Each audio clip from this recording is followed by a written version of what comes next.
మరో breaking news చూస్తున్నాం. GHMC పరిధిలో భారీ వర్షం కురవడంతో పలు ప్రాంతాల్లో రోడ్లపై నీరు నదుల్లా పారింది.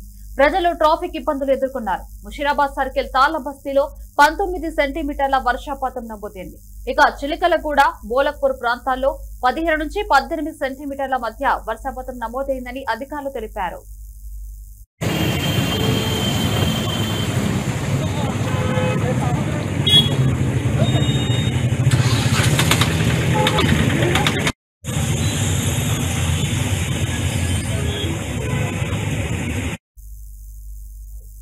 బేగంపేట్, షెర్లింగంపల్లి ప్రాంతాల్లో 15 సెంటీమీటర్లు, జూబ్లీహిల్స్, చందానగర్, ఖైరతాబాద్ ప్రాంతాల్లో 11 నుంచి 13 సెంటీమీటర్ల మధ్య వర్షపాతం నమోదైంది.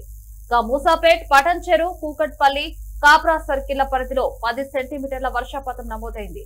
యూసఫ్గూడ, కార్వాన్, కుత్బుల్లాపూర్, మెహదీపట్నం ప్రాంతాల్లో 7 నుంచి 8 సెంటీమీటర్ల వర్షపాతం నమోదైందని అధికారులు చెప్పారు.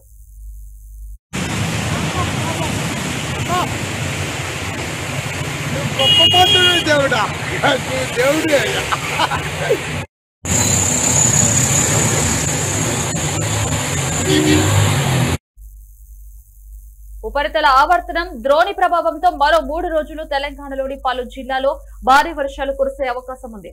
భారత్ నుంచి రుతుపవనాలు తిరోగమనం చెందుతున్నాయి. వచ్చే నెల 1 నాటికి దేశం నుంచి పూర్తిగా నిష్క్రమిస్తాయి.